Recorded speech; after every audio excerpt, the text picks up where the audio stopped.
Let's get ready to rumble. Let's get ready, let's get ready, let's get ready, rumble. Get ready, get steady, and rumble.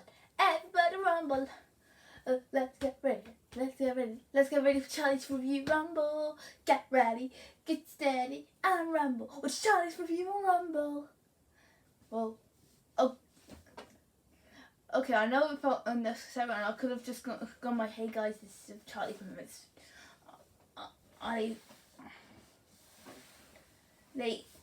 Today I'll give you my review on Rumble, but as an anti-lag fan, I always wanted to do that. Anyways, it's in the town of Stoke-Oka,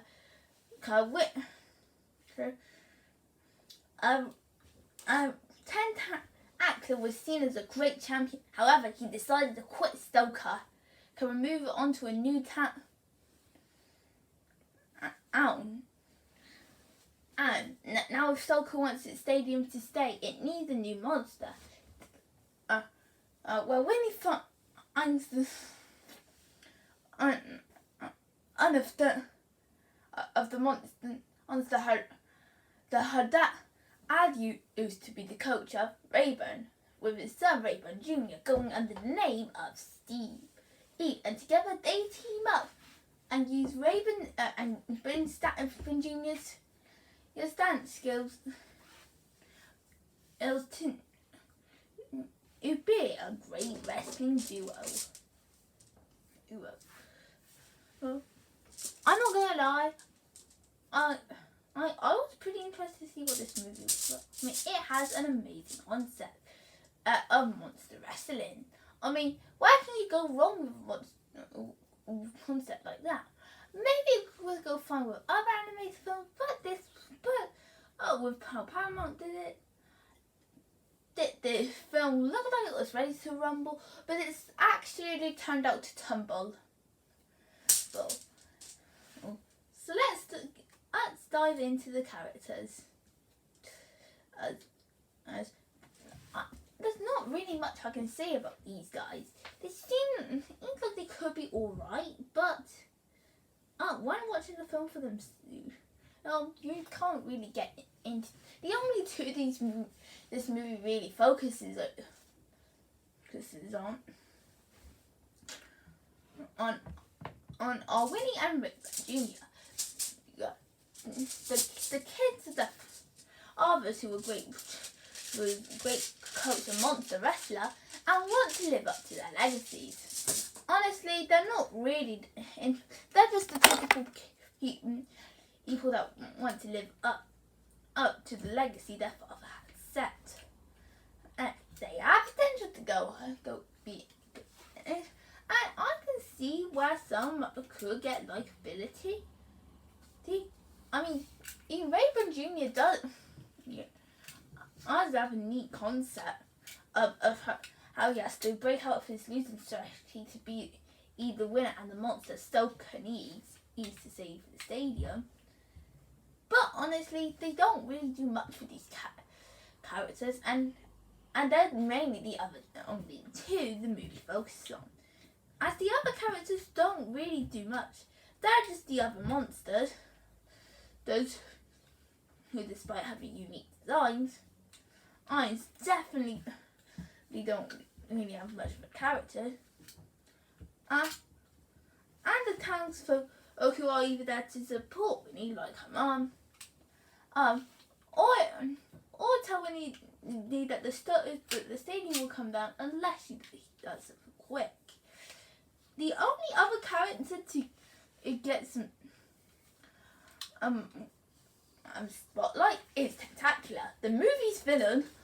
Then who is a champion who wants to take down the stadium, so he can no longer be seen as in Rayburn's own shadow.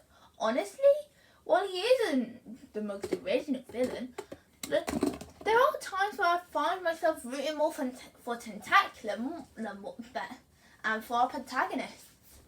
If let's be honest, who wouldn't be like in that situation where they I'm going to take the and the place is where the as you'll see, so everyone sees you stuck in that shadow. I do tell how dear it's to them. And it makes his motivations quite understandable. Not to mention he does have one of the coolest designs in the movie. And I'll also add that Will Arnett saves this movie, saves the Eves Rayburn Jr. for me.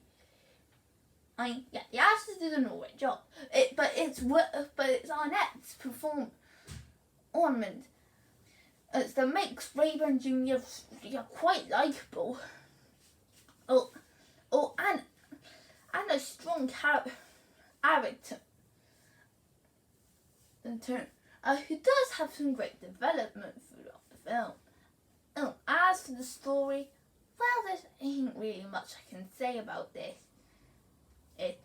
Now, like I said before, the concept is there, and it can be excellent, and if done right, it can make an amazing story. Not to mention how the animation film genre is the perfect genre to use this type of film. Story and concept. It seems like all the materials are like there, but I don't think this film had the right strategy. I need to put it off. This is mainly how the story is. It's a typical underdog story where our heroes seem rules are all like losers, and have to rise to the top to prove to everyone that there is more to them and what everybody thinks. No surprise to anyone that this type of story feels quickly predictable or easy to guess each outcome. And there ain't really anything to hold back its surprises. Not to mention that the heart doesn't seem like it's as strong as it wants to be. I do see how they want to make a strong relationship between Winnie and Rayburn Jr., but the film really misses its mark on that. And to make these feel like characters as that aren't really that exciting or interesting, to say the least. It also doesn't help where it does try to offer some humour, but the monsters always have the better jokes. Well, 50% of that joke's off any. The other 50% are hit and miss. But I can say that this film was worth watching. One reason was because of the animation. It brings the concept to life in a really good way. I love the designs of each monster. How they're like different creatures coming together to use every ability they have to be strong on competitors. Like King Gorge being a tough bulldog with a royal status, or Amarilla being a gorilla with rams on its head. The designs are really tentacular, where he was made for the underwater environment, with the tentacles as its arms and a knife and a shark head, like he's a combination of an octopus and a shark coming together to be this strong creature, as well as a tough component for our competitors to try and beat.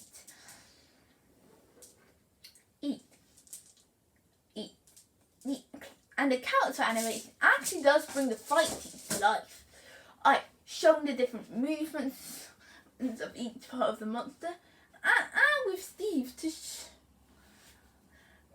his dancing skill, of how he can be a great champion using his special treat. It'd be a monster who's different than all the other monster wrestlers, but made to become quite strong and tough as a competitor. I also like to add that the backgrounds for this movie are actually really nice. Sure, Stoker is a typical boring city and there's nothing really exciting to look at, but it's the scale of it that makes it so good. With the people, it seems like a nice normal sized city, but to monsters, it can look nice and small. And I love how it plays with the scale from being normal to a small place.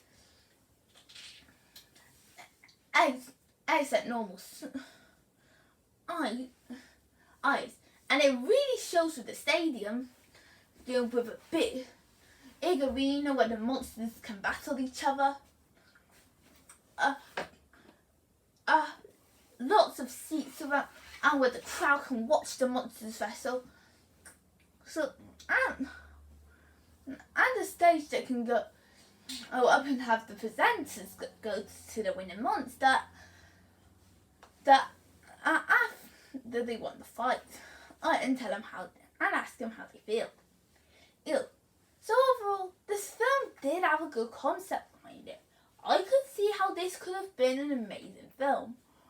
Rumble had the potential to be a strong animated feature. It had the right concept for it, some amazing animation that brings this world to life, a strong antagonist, and some great acting from the leading monster. However, with the type of writing this film uses, it really brings the movie down with a typical boring underdog story and characters that some aren't really that bad. Others that don't get really much screen time. If I did have to make a recommendation, I'd say that the ones that will get the most out of this are wrestling fans. They'll definitely enjoy seeing the different types of monsters and might recognise some of the WWE fans who lent their voice to the characters. Honestly, I could have seen how this could have been awesome. It's had everything to be one of Paramount Animation's best movies, but the concept just fell down and just led us with another mediocre kids flick. And that's what leaves this film with a 5 out of 10. Actually, a 5.5 out of 10. Sorry, forgot the 0.5. I mean, the concept is there, just not the right movie to go with. So I hope you guys enjoyed this video. Feel free to comment, like and subscribe. And I will see you next time. Bye!